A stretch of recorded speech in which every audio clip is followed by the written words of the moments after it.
Hola, avui us vinc a parlar de la lluna nova a peixos que tindrem el dia 10 d'abril. És una lluna nova que es donarà entre dos planetes, entre Saturn i Neptú. Val? Aquests dos planetes ara es troben molt a prop, però faran una conjunció que serà exacta l'any que ve, el 2025. És una conjunció molt important de la que parlarem, val? Perquè es fa cada 35 anys, per tant serà important que l'analitzem i veiem de quina manera la podem aplicar a la nostra vida. D'acord? Serà un moment on dues energies aparentment antagòniques tindrem que trobar un punt mig. Val? Per una banda tindrem a Saturn, no? Representant la raó, i per altra banda tenim a Neptú, representant l'espiritualitat, la imaginació, val? Tindrem responsabilitat o límits versus absència de límits.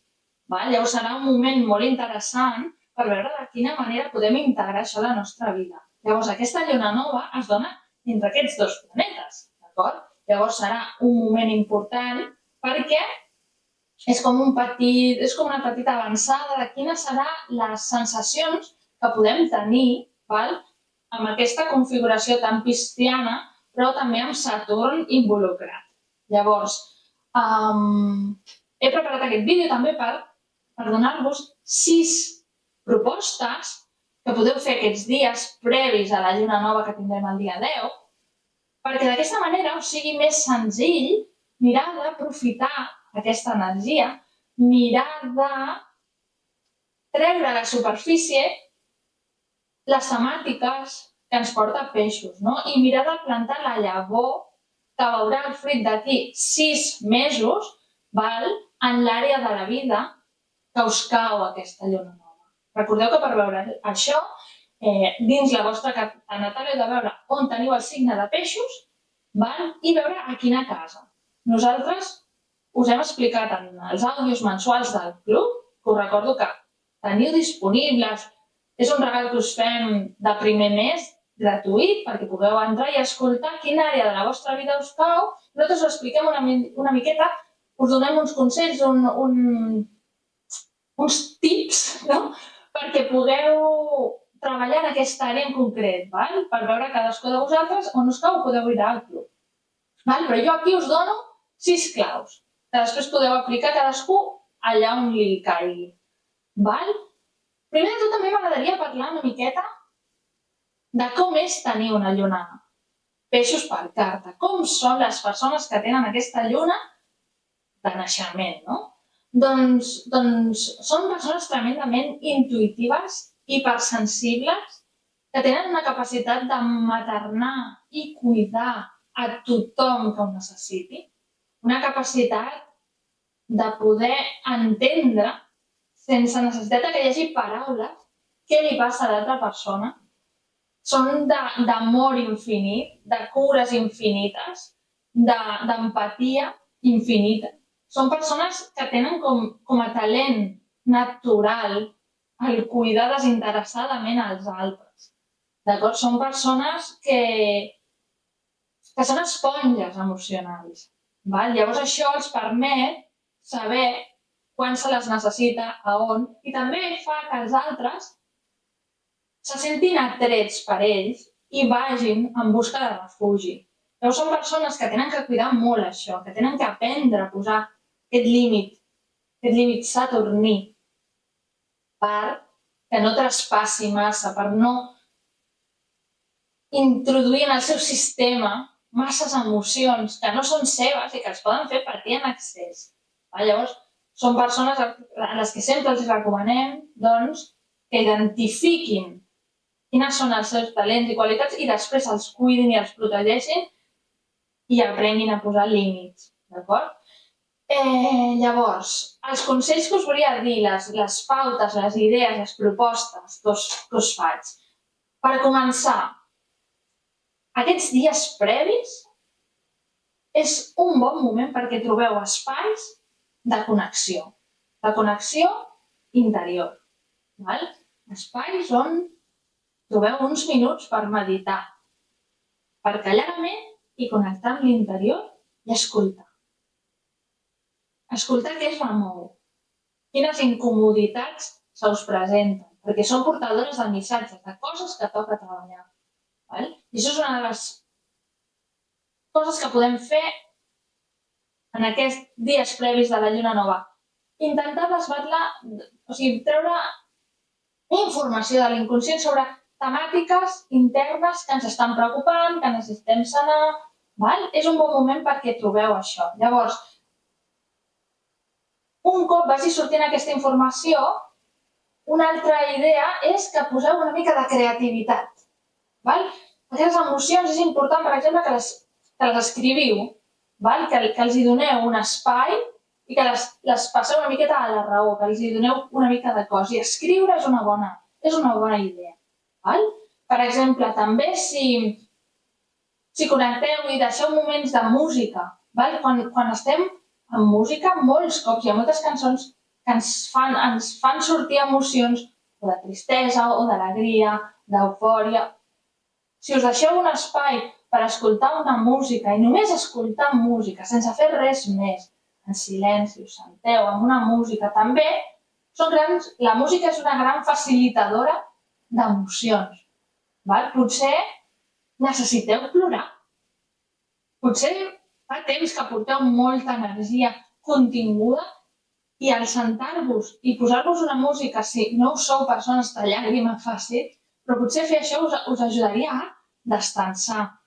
O si sou de pintar, no de pintar, full en blanc, pintures, colors, el que vulgueu, a veure què surt. Val? Deixeu que el vostre món interior surti, s'expressi.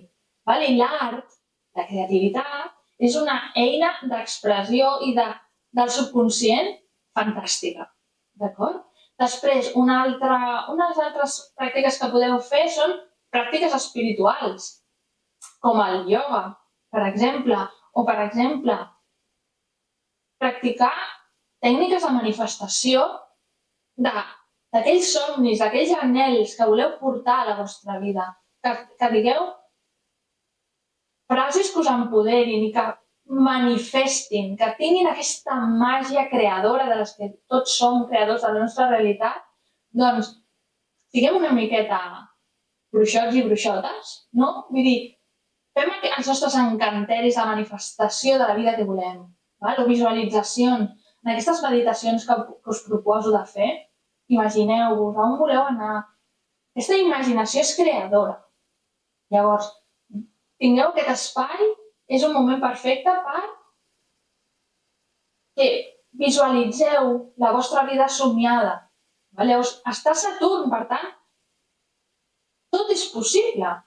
Saturn simplement us posarà pauta, us demanarà responsabilitat, us demanarà un camí, uns objectius, un treball. Llavors, aprofitem aquesta lluna nova per això. Una altra manera d'aprofitar aquesta energia, per exemple, és anar a la natura, fer connexió amb la natura. La natura és un espai on connectem amb alguna més gran. Tots els que hem anat a fer passejos, moltes vegades em passa que te'n vas a passejar, tornes renovat, és com que t'has netedat. Llavors, al ser una lluna d'aigua, us recomano a passejar per la platja, en connexió amb el mar, amb les onades, ara que comença a fer bon temps. O si no viveu a prop de la platja, amb el mar. Segur que teniu a prop un riu, una muntanya, un llac. Poseu els peus a l'aigua. Aquesta lluna ens cau en cap de setmana. Per tant, trobem aquests moments de cuidar-nos i de connectar amb aquesta energia. D'acord? Llavors, una altra cosa molt important a fer aquests dies, tenint en compte aquests peixos, és connectar amb el vostre món oníric, amb els somnis. Presteu atenció a les nits. Quins somnis esteu tenint? Quina informació? Hi ha somnis que es repeteixen? Hi ha inquietuds que apareixen sovint en els vostres somnis? Potser és moment de parar una mica d'atenció. Hi ha gent que té molta facilitat de somiar. Somien com a xurros, diguéssim. I hi ha gent que no recorda mai els somnis. Doncs intentem activar aquest món I no deixem que passi. No, avui he somiat, no. A veure, si ho escrivim, potser ens donen una informació molt interessant per ara, ens revelen alguna cosa, d'acord? I per últim, connectem amb el perdó. Deixem anar ressentiments. Connectem amb l'amor incondicional. Tinguem compassió pels altres. És un moment de practicar aquestes qualitats cristianes en el nostre dia a dia. D'acord? Llavors, com us he dit, a cadascú de nosaltres ens cau en una casa concreta. Tothom tenim peixos a la carta. Tothom tenim una àrea de la nostra vida on hi ha energia de Neptú, tothom tenim una casa 12. Per tant, aneu a mirar de la vostra carta a quina àrea us cau aquesta lluna nova. I si us interessa, si heu arribat fins aquí, és que teniu un interès per sobre de la mitja en conèixer el vostre interior, en aprofitar l'astrologia per un creixement personal. Doncs entreu al club. Teniu l'oportunitat de sentir un àudio de 10 minuts i a dins hi ha informació concreta de la vostra àrea d'experiència d'aquesta lluna nova. Escolteu, aprofiteu i comenceu a treballar, comenceu a decidir sobre la vostra vida i a creure-us aquesta màgia de les que us porta peixos, a creure aquest món màgic, que tot existeix, la màgia existeix, i peixos és la confirmació. Una abraçada. Ens veiem en propers vídeos.